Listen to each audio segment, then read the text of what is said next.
Hi, Misha here, and I will probably release this to Patreons first and then eventually publish it on this personal channel. But let's talk Swiss SG551s, because I just made a post on the Patreon board saying that new 551s would be coming in at the end of 2021, realistically probably beginning of 2022 if truth be told. But I said that they would be black with alloy lowers and Picatinny rail uppers and a new 16-inch barrel profile. Well, sort of new. It's actually the same barrel profile, perhaps even the same barrel as we saw in 1988, 1989, and that I have done a video long ago on. And cat footage. Hi, Hobo. So yeah, I said that they were going to come in that. Well, that was true when I said it. But then this afternoon, of course, things change. Switzerland contacted JDI and imports and said that they checked with their vendors, their parts people, and now the plan is to do a total of 400 pistols. 348 will be gray with steel lowers, black furniture, and they will have diopter sights. So it'll be diopter like this one, standard diopter, not with the pick rail like this one. There will also be 51 special edition anniversary Swiss editions in multicolors and with special features, and one sample, so a total of 400. So 348, 51, and then a sample. So what are we really doing here? Well, here are the two standard barrel lengths. The 551 started off as the 541, which Sig developed to meet the need for a so-called headquarters carbine during trials in the 1980s. To that end, it had a shorter gas system, no bipod, and a 14.3-inch barrel that includes the integrated flash hider. So really, without the flash hider, it's more of a 12.5, 13-inch barrel. In the 90s, maybe early 2000s, they introduced the LB variant.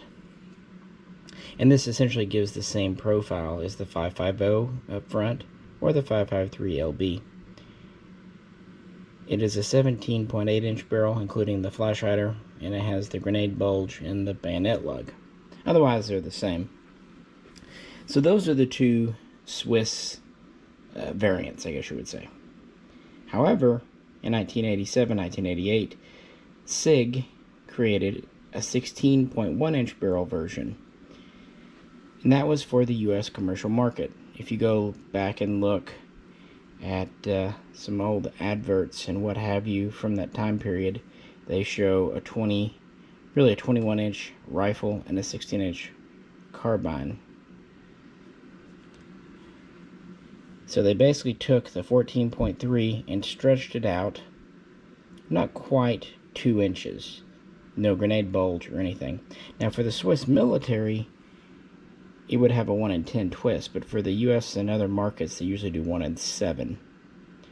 Also, whereas the military guns, especially newer ones, usually are internally threaded for a blank fire device, back in the 80s, they really weren't doing this, so they wouldn't be threaded. Now, at the end of this video, I'm going to attach the old video, just so you can easily get to it, where I actually do review a 551 SP, one of the Prebans, and so you can see its configuration. The guns that are going to be coming in will be almost identical to that, including saying Sig on the side, but instead of the green furniture, they'll have black, and they'll be pistols, not rifles. That's kind of the good thing, because with the 16-inch barrel, yeah, it's legal just to attach a buttstock. With the 14.3, you need an extension. That's also why the LBs are so popular. Even though it's nearly 18 inches, it's more than enough for attaching a buttstock. So no problems there. Now what's interesting, according to the director, I guess you would say, manager of Sig Sauer AG, Switzerland.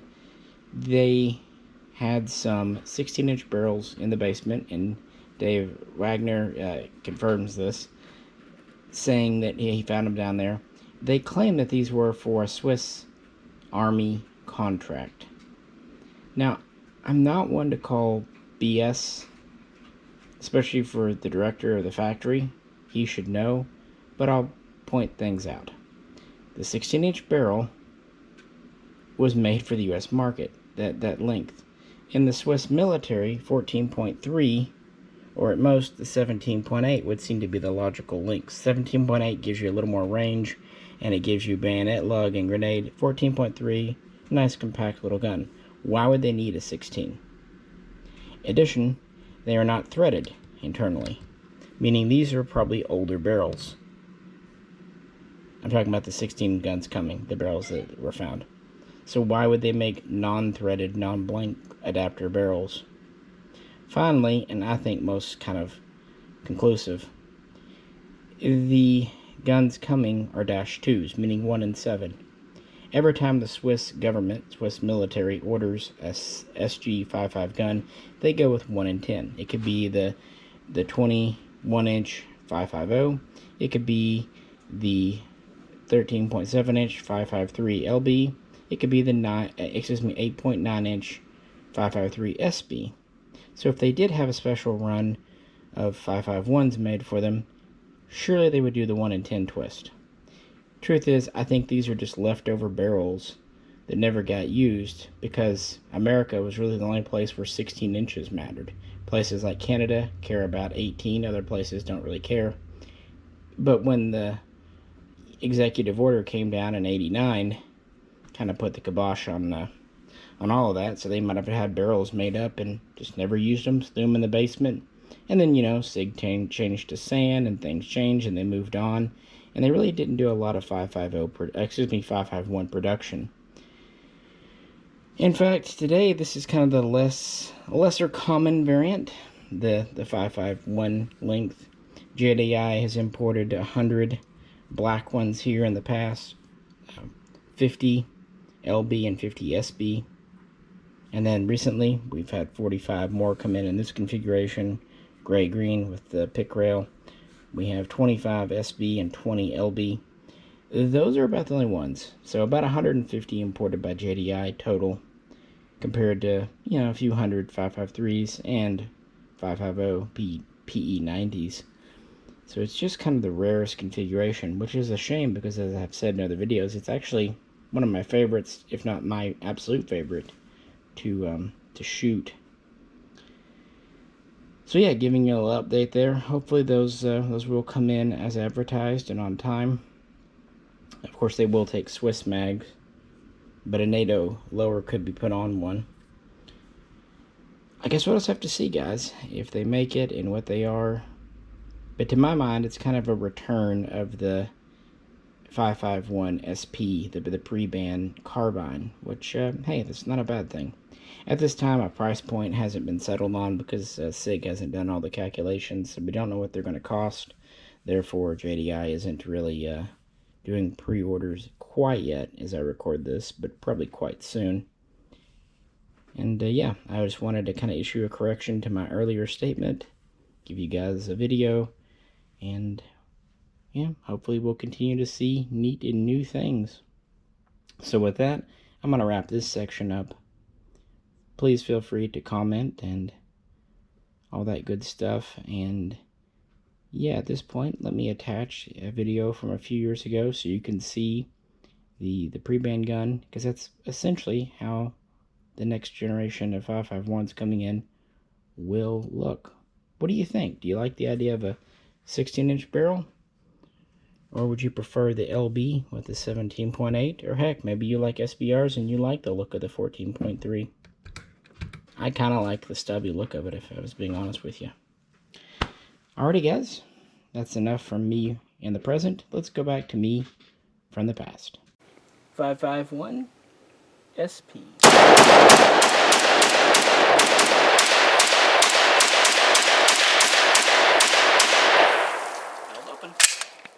Hi, Misha. You just saw me shooting of this gun here. Figured, even though we've done a number of videos on Swiss guns, this is one that we've only had once before in a table talk that I recorded, and since I'm not sure what my quality is, I figured while Jay was here we'd lasso him in. Yeah, this is a pre-ban, pre-1989 ban production Swiss Sig SG551-2 SP. Chambered for 5.56 NATO, 223, with a 1 in 7 twist rate. And as I kind of pointed out in the first video, this has early pattern furniture with kind of this whale tail stock. And also the handguard, you can tell, aside from just being this green, it doesn't have the hand stop here, and the way it's patterned up here is just a little different, just a little bit early style. And the metal finish itself is more of a gray-green than the straight gray you might see on later production guns, because this is a very early production Swiss gun. In Switzerland, it's known as the STGW90, at least the full 21-inch barrel version. So it was officially not adopted until 1990, although they started to get some in 1986. And a gun like this was probably made around 1987, 1988 at the latest. So it's a very early production gun. And very few of these have come into the US of A. Estimates are about 45, maybe 55, because they just started to bring these in when the ban came down, the import ban, in March of '89. Now, they had already imported over 400, give or take, of the 550, the full rifle version, but yeah, they were just starting to bring in the carbine. And one reason they took a little more time to do the carbine, the rifle version was good to go, a 21-inch barrel. The carbine over in Switzerland had a 14.3-inch barrel, and that included its flash hider, which is machined as part of the barrel. So carbine is an acceptable pronunciation in American English. I think even Ian said that. But yeah, it's part of it, so too short. So what they did in Switzerland, they made a longer barrel just for us. 16.1 inches, including this here flash hider. And as you see, it's a single piece. There's no way to remove that. Well, I guess with the torch, there's a way to remove anything. But yeah. Now, with the pre-ban guns, they always took this loop off the bottom of the block that would house the bayonet lug. Also on guns like the 550 that had a longer barrel, they would machine down the grenade hump. So they did a few alterations, even though it was pre-ban, but otherwise it was the same. We have the Swiss sights, including the folding night sight. One person, when I had this up, was asking what the iris was. It's actually this piece right in here. You can see it's screwed in to one of the apertures. That aperture is threaded. You can remove this iris and then screw in a target sight. There's a few different styles they make in Switzerland. It also can mount a scope on the top. Has kind of a QD system. A plunger goes in this hole here, and then it has a dovetail up here. Notice the Swiss cross. And back here it's marked Sig.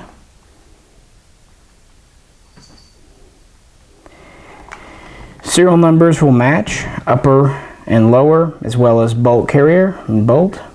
Now this one, as I pointed out in the initial video, has the early style so-called double dimple magwell. This was the initial pattern. They would go to the more common pattern very quickly in production for just a little bit better reliability and a little bit easier mag insertion, just a little bit.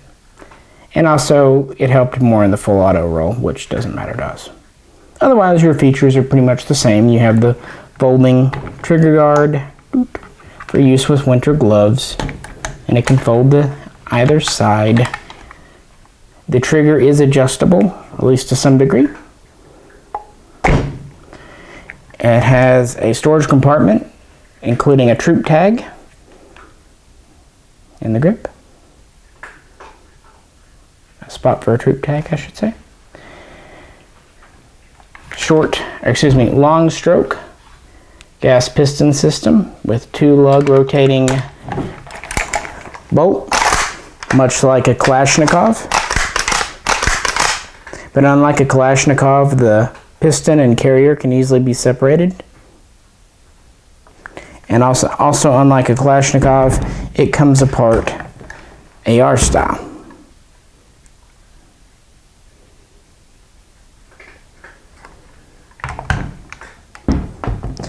And that is about it. I just thought we'd revisit this, take it to the range, and since I had Jay to help record, we could get a little more into the movement, because these are very nice guns. It's really, the proof's in the pudding with the Swiss guns, how smooth the bolt is.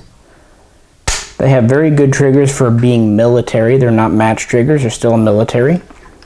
Upper to lower fit is always very tight, although not perfect. There's always a little bit of play because these are still military guns. The buttstock latches with, basically no play at all. And then it can fold over and snap in to the handguard there. Has a rubber recoil pad. As you see, this one has its sling clipped on at the rear sight. You can also clip it on back here if you wish.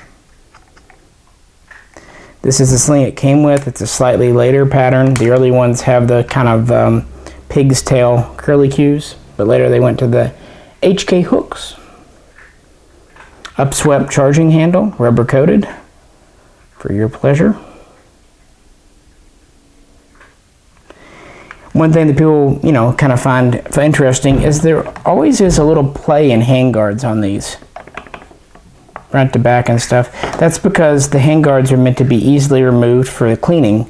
The only thing really holding it in is the collar at the gas block here and your front push pin. So if you separate the upper to lower, removing the front pin, the handguards just, they're very nicely fitted to each other. They just slide apart and come off, making cleaning your gas system and barrel extremely easy. Speaking of gas, it's 2-position, standard and adverse. You can also get a 4-position regulator for many of the Swiss guns, which is meant for suppressor use. There's a lot of options for these. And we're just fans. So, for more on the history, development, different models, check out our playlist where we show a number of these. But since this is a very unique variant, mainly because of the barrel, but also the early finish and furniture, we thought it'd be a good idea to kind of do a couple of videos on it because there's just not a ton of info. Speaking of, it does have the standard 20-round mag. Of course, the 30s will fit as well. They are rock and lock AK style. They clip together. Of course, it has the bolt hold open, which you can activate manually. Just not a revolutionary gun by any stretch, but just a very well thought out, very well machined critter. And these guns, if even halfway cared for, will last a very long time. The barrel, the trunnion, it's just all built to be just extra durable. But yeah, one of our favorites. And we hope you found this video interesting and something you don't see every day. If you have any questions or comments, please do post them below. And if you could, like, share, subscribe, and also check out the link to our Patreon page. This is Misha. And Jay and I will both catch you very soon next time.